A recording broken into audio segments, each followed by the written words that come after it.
3, 2, 1, go.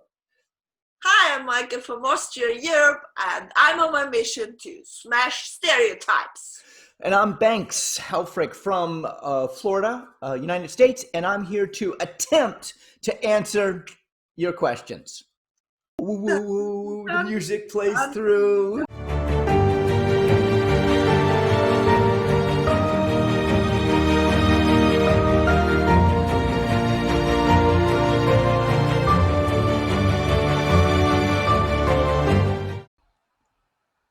Hello, Banks. Hey, Mijke. Hello, America. Hello, Austria. So we So, are go our ahead. fourth question and answer broadcast, and we are already at the end now. Just a joke. I got a question from Anonymous. Oh, it's a hard one. And I think it's for you. So, how would you recommend a breakup to stay still friends? Wow, you're right. It is a hard one. Ouch. So the question is, and I want to be clear on the question. The question is, how can you still be friends after you break up? Let's say, okay. Well, this is very common. Here is the way I look at it. If I hang out with you as a friend, or as I'm dating you, or I'm close to you, or I'm intimate with you, and it doesn't work for some reason. It doesn't work. Let's say it doesn't work because we don't have good communications, or there's too many red flags. I mean, red flags will just make me go, wait a minute, I don't know if I want to go any farther with this, or I just maybe I found somebody else, or maybe she found somebody else. So my point is, why throw away all of that beautiful time you spent together? Why not still be friends? Why not still reach out when you think of them? Hey, I just thought of you. I saw a great, beautiful sky. So, I mean, that's where I am in regards to still staying friends with them. And I understand if I break out with them and it hurts, and they don't want a reminder of I'm around, I get it. I mean, I was that way with women too. Women have broken up with me and it hurt. And I didn't want to be their friend. I was just like, I don't want to see you. I don't want to listen to you. I don't want to text you. I don't want to think about you, out of sight, out of mind. Yeah. That's all. That's the beginning. I mean, I have been in relationships where they have just cut it off and said, no more. I don't want to ever see you again. And I hate that. That hurts me when they're not even my friend anymore. I mean, if you, let's say you, Mijke, if you all of a sudden just said, Banks, I don't want to be your friend anymore, that would kind of hurt me. I mean, because we have built almost a year, 10 months, 11 months, 9 months. We built 9 months of a friendship. Why would you want to just cut it off and say goodbye? Why? Maybe when you don't respect my boundaries, maybe when you don't see the red flags I'm already running around with or waving on you, and maybe when you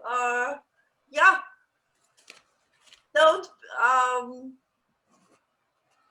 be in that energy, or that in that kind way what I expect from a friendship. So I don't run after things where there are too much compromises. If it doesn't work anymore, but it wouldn't be all of a sudden, like you said now. It wouldn't be like, oh, woo, thunderstorm and Mike is gone. So it will take its way, and you will see all the, if you don't see them, and I will tell you, and if you don't listen, for example, and you don't, or you don't wanna work on that, maybe sometimes it's better to say goodbye forever than stay in something that doesn't work anymore. And if it, maybe this question is could be the result of the ending of a long-term relationship. So when we're together for 10 or 20 years, take your time on your own. Take your room for your grief, for your feelings. Don't step into dating or something new, or some way of, a lot of people make the mistakes, I think, that they immediately want some distraction, going out, having a lot of distraction for their mind, for not feeling their real feelings of loneliness, of rejection, of grief, of hurt. But it's so important, if you want to start a new relationship one day, and I say, really take your years. It's not a thing of 3 months or 6 months. If it was a long or lifelong thing, take your time. Give yourself the luxury not to get over it. Don't see this time as a problem.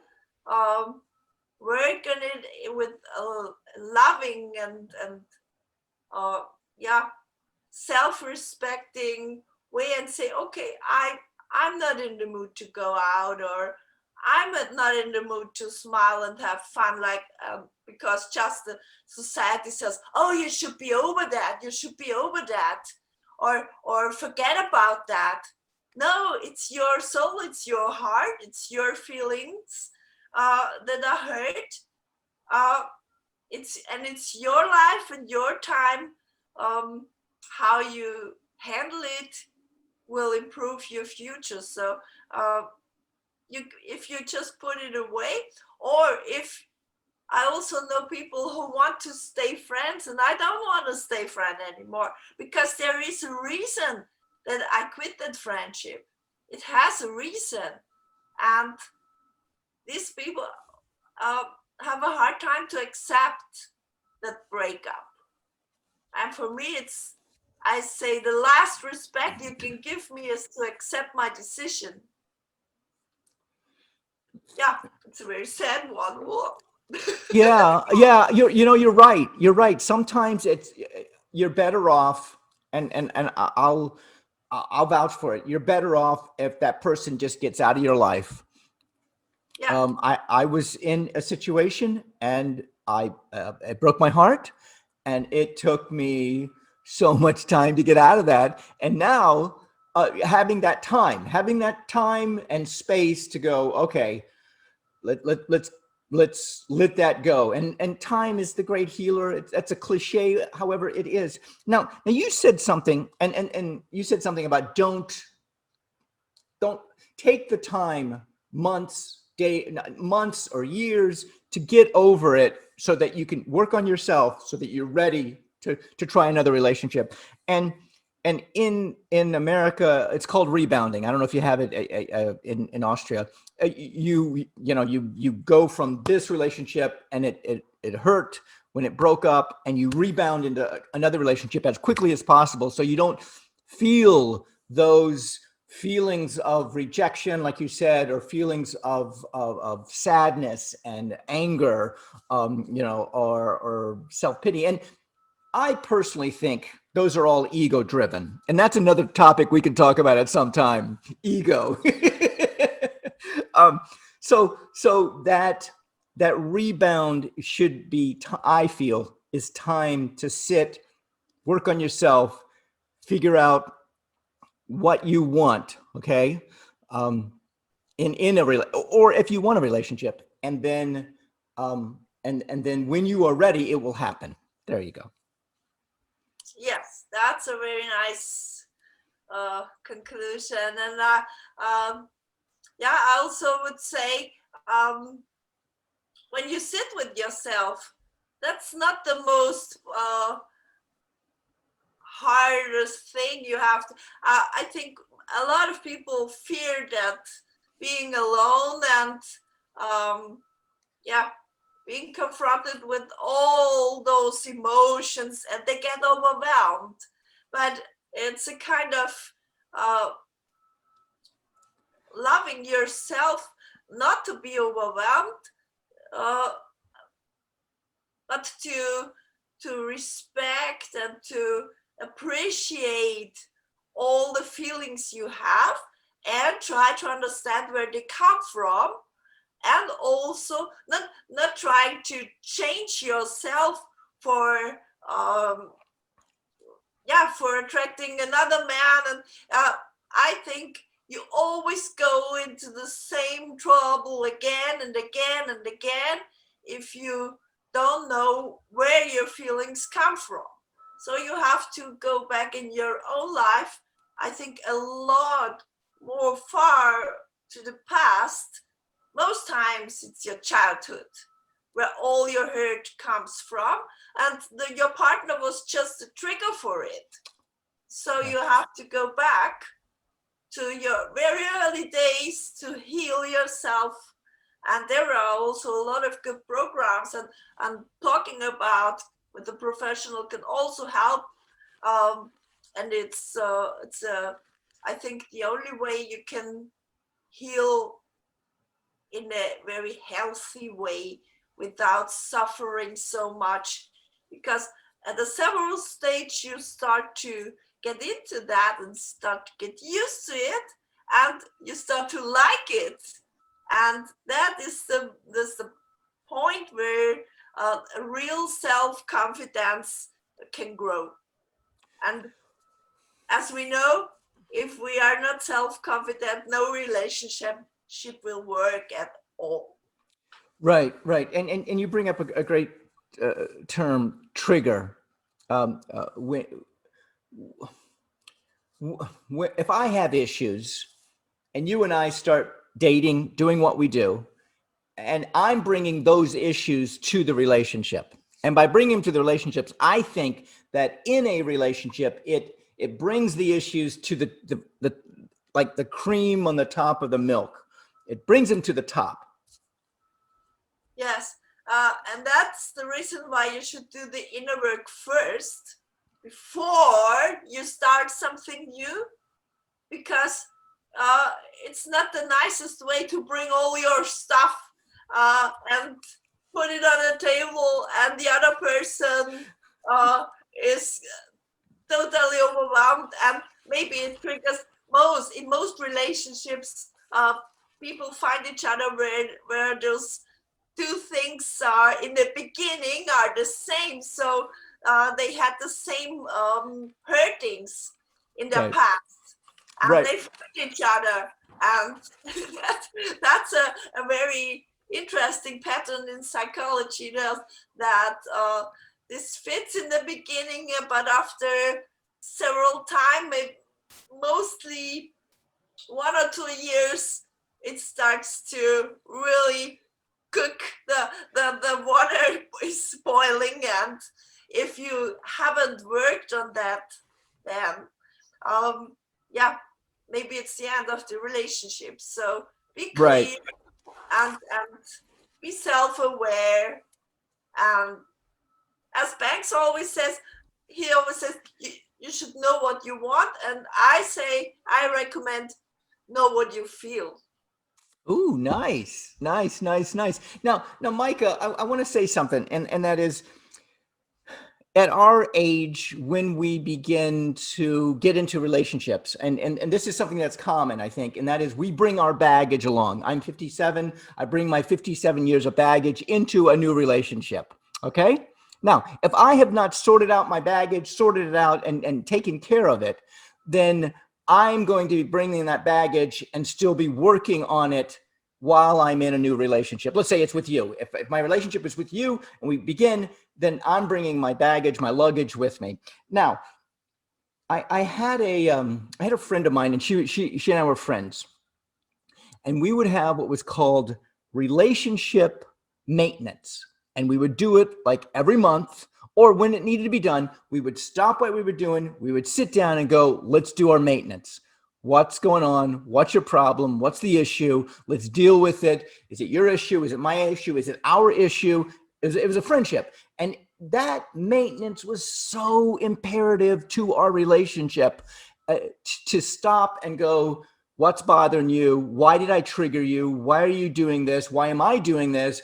Why do you feel this way? Is it something I'm saying? It's something I'm doing. So this whole relationship or relational maintenance was so valuable for me in this relationship. Yes, and I think if you do that work already, you can come to a very conscious breakup. If it, from my viewpoint, it's not necessary to break everything up, but you have a different point of view. So we are there on totally different pages, but it's good. So our viewers see that we don't agree in everything, but this tactics or the strategy for a relationship, I can recommend. It's really necessary to do that. It's not luxury. It should really be the basement of a relationship. And I think if you are very evolved in that area already, and you say, okay, we won't stay together in that relationship, the breakup will not be so hurtful like it would be if you didn't do the work. Right, right. So, Mijke, we're coming down to the end. I have a question for you. Are you and I still friends? You and I still friends? Just thought I might check. Just throw that out there. Good question from Anonymous. Thank you so much. Any parting words, Mijke? Nope. Bye. Okay. See you next week. I'll see you next week. Looking forward to it. Get those and subscribe, and send us your. Oh, is it over? I don't know where it is. And everybody out there, is it over there? Oh, okay. There. Somewhere. It's somewhere. Send us your questions. The whole show will be around whoever you are. In this way, it was anonymous. See ya. Bye. Bye-bye.